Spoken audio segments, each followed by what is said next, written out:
Euclidean geometry. Euclidean geometry it's a type of maths that is called after the man Euclid. Euclidean geometry started about 300 BC, so which means year 300 BC, which is before Christ. Even by 300 BC, geometry was still there.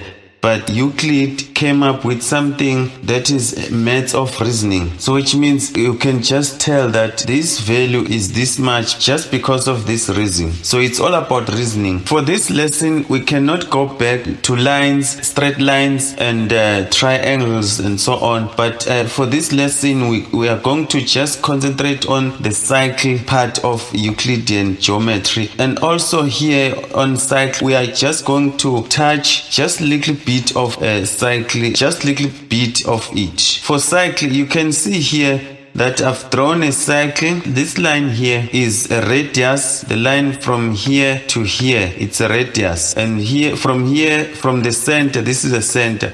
From the center to here to the circumference, it's another radius. So which means this distance from here to here, it's the same as this distance here to here. From the center to circumference, it's always a radius. But from the circumference to the center, from the center to circumference also. So from here, passing the center to another circumference, it's a diameter, which means a diameter, it's 2 radius. A line from the circumference to the circumference, not passing the center, is called a chord. So which means this line from here to here also is a chord. This one also is a chord. This blue one also is a chord. Just because it's from the circumference to another point of the circumference, not passing the center. But if the line is from the circumference passing the center to another circumference, it's a diameter now. From here to here, it's an arc, but a minor arc. This red arc, it's a minor arc. And then from here all the way to here, it's another arc, but a major arc. It's a big arc, this one. If this one is a minor arc, then this angle is twice that angle, because this angle also is subtended by the same arc. This is an arc, and also this angle is subtended by this same arc, same minor arc. This angle at the center will double the angle at the circumference of the same arc. Also here to the major arc, we also have those angles that double each other. Like this angle here, this angle B is twice this angle at the circumference. This angle and this angle, they are subtended by the same arc. This is the same major arc. If this one is 100, then this one obviously will be 50. Alright, this one is always twice that one, and this one is always twice that one, because this one and that one are of the same arc, and also this one and this one are of the same major arc. Okay, here, this is the arc AB, and angle at a center is twice angle at the circumference. Angle at the center is twice the angle at the circumference. So, but because these angles 1, 2, 3, they are all from the same arc AB, so which means they are all equal. But this angle is twice this one. This angle is also twice this one. It's also twice this one. So which means if this one is x, this one will be 2x. If this angle is x, this one will be 2x. If this angle is x, this one will be 2x. If let's say here it's 100, then they ask you what is the value of this angle. You will tell them that this angle is 50. Why? Because this one is 100, and I know that angle at the center is twice the angle at the circumference always, if they are of the same arc. Alright, so it's all about reasoning. It's like if somebody can come and say A is equals to B, right? Equals to C. So if A is equals to B and B is equals to C, say Euclid will say, okay, if you say to me that A is equals to B and B equals to C, then I've got a right to say that C is equals to A, even though you didn't say that C is equals to A. But I'm telling you that I've got a license to say C is equals to A because you said A is equals to B equals to C. If A is equals to B and B is equals to C, then obviously C is equals to A. Euclidean will just say, okay, which means C is equals to A. Just because you said A is equals to B equals to C, then I can say C is equals to A. That is why we've got Euclidean geometry. Euclid also said that if there is a parallelogram inside the cycle, which means a figure with 4 sides inside the cycle, in that figure opposite angles must add up to 180. So which means this angle is opposite this angle, and if you add this angle and this angle, they must give you 108 degrees. So 95 plus 85 is 108. And also here, if it's 90 here, which means also here it must be 90. So 90 plus 90 is equals to 180. So what does that tells you? It tells you that if ever they can just give you an angle here and they say find this angle, it's easy for you because you just say 180 minus this angle and it will give you this angle, obviously. Same thing applies to these opposite angles also. We've got this arc here, this minor arc which is AP, arc AP, and this major arc here which is arc AXB, right? We say arc AXB because it's a major arc, but for this minor arc we just say the arc AP. We already said that this angle at the center is twice the angle at the circumference because they are of the same arc, and also this angle here at the center is twice the angle at the circumference because they are of the same major arc here. Alright, which means that angle AOB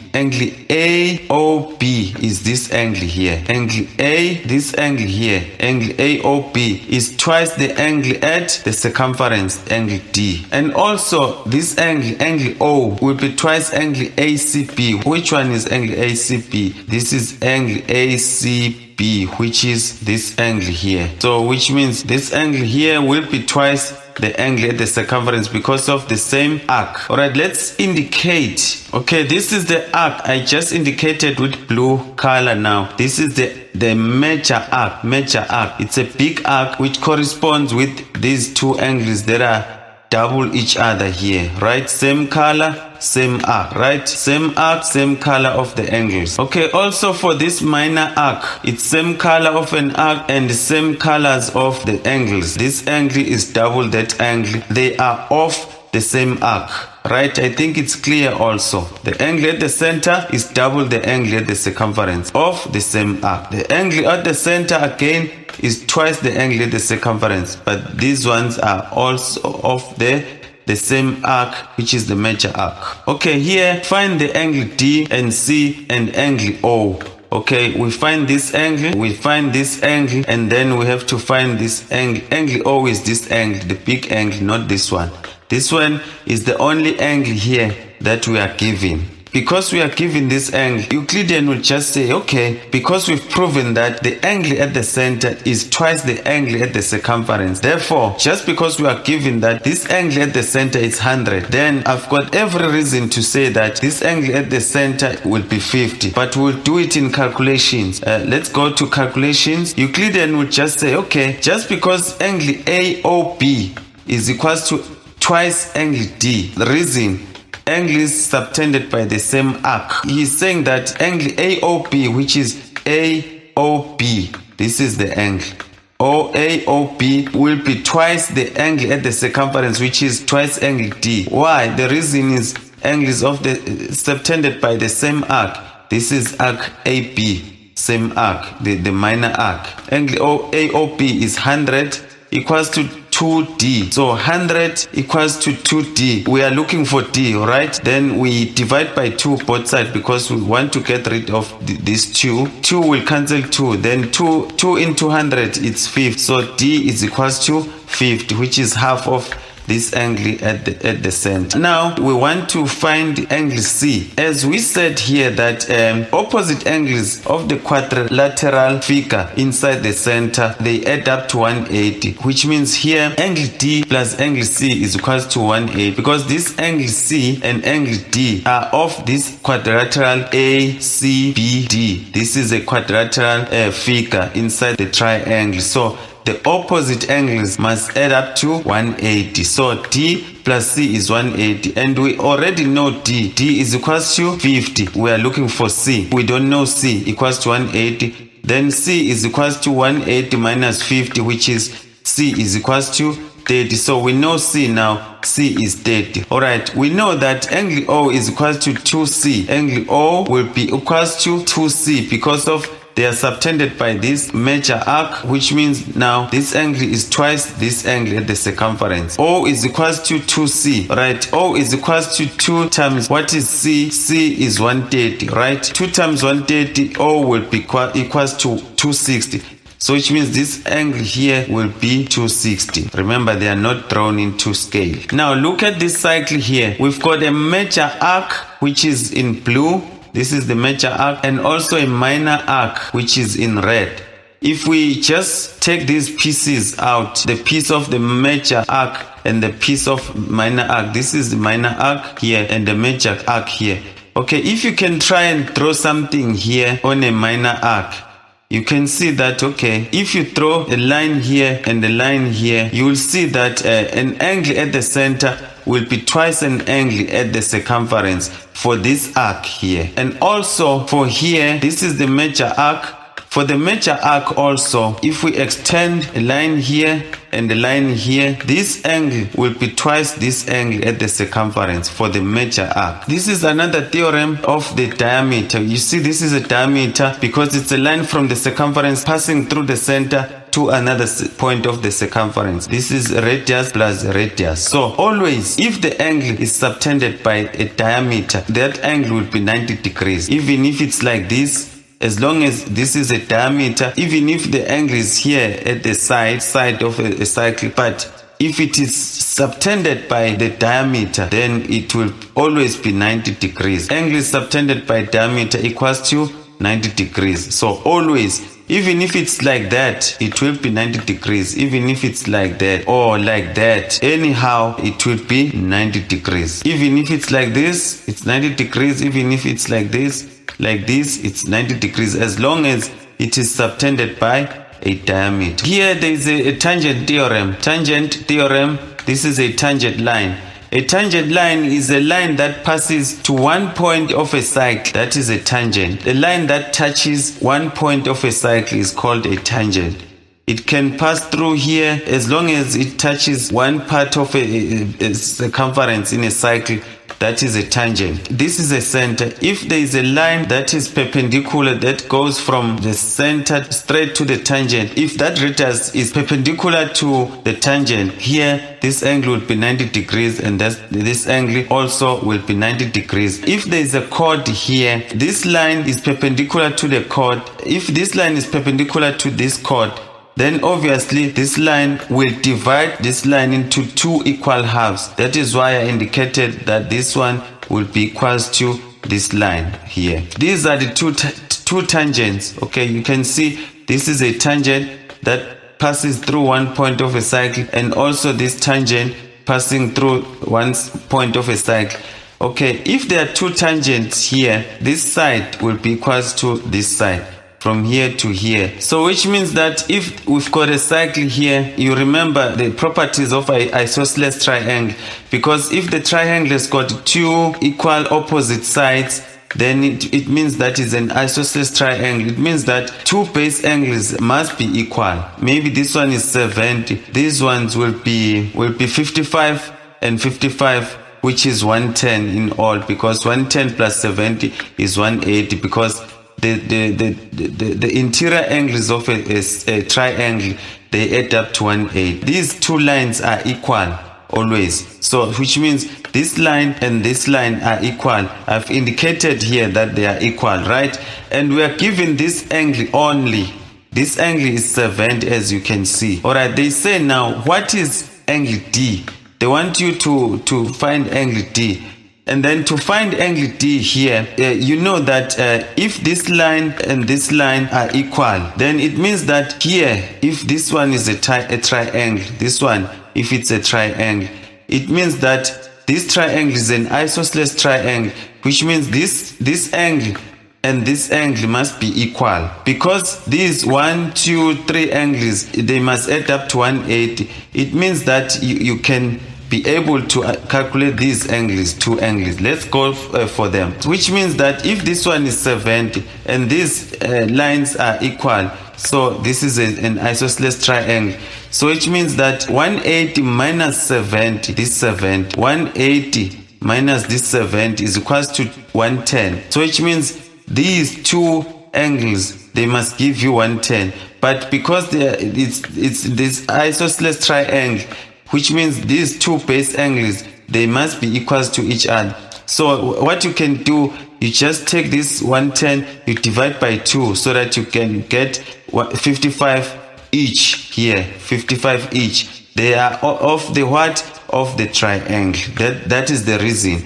Of the isosceles triangle. That is the reason why you say this one is 55 and this one is 55. And then also we have to notice this thing also, because this one is a center, all right? We said that for tangent theorem, if the radius from the center is perpendicular to the tangent here, that means that this angle will be 90 degrees. Same thing applies here. If this one is the radius that is perpendicular to the tangent here, that means that this whole angle will be 90 degrees. So if this one is already, we already know this one as 55. So which means 90 minus 55 to get this angle here. You have to say 90 minus 55, which is 35, right? So which means here, this angle now is 35 and this angle also is 35. Why we say this angle is 35 and this one is at 35? It's because these angles, this triangle also is an isosceles triangle also, like this one, like this triangle. Why is this one isosceles also? It's because this is a radius and this is a radius of a cycle, and the radius is equals to a radius. So which means these two sides are equal. So which means the base, the two base angles, they also equal. So which means if this one is 35, this one also is 35. If this one is 55, this one also must be 55. So this one is 35 and this one is 35, right? So which means 35 plus C is equals to 180. Why? Because the interior angles of a triangle are equals to 180. So which means this angle plus this angle plus this angle, they give us 180. So 35 plus 35, which is 35 plus 35 plus C, which is this C, equals to 180. So C is equals to 180 minus 7, which is 35 plus 35 is 7. So C is equals to 110. So this angle here will be equals to 110, right? So if this angle here is 110, then this angle and that angle, they are subtended by the same arc. Remember the law of the same arc. Here we know that this angle must be twice that angle, right? So which means also here, if this one is 110, this C is 110, this one must be half of this one. This one must be half of this one. So if this one is 110, obviously this one will be 55. That's the angle that we are looking for, D. So D is equals to 55. So how did they calculate? If C is 110, then C, this one, C is equals to twice D, right? If C is equals to twice D, then C, we know C is 110. Then 110 equals to 2D. So we divide by 2 both sides to get rid of this T. Then 2 into 110 is equals to 55. So which means we were able to calculate or to find this angle D. So that's all for today. Just a clue of what Euclidean geometry is all about. Thank you.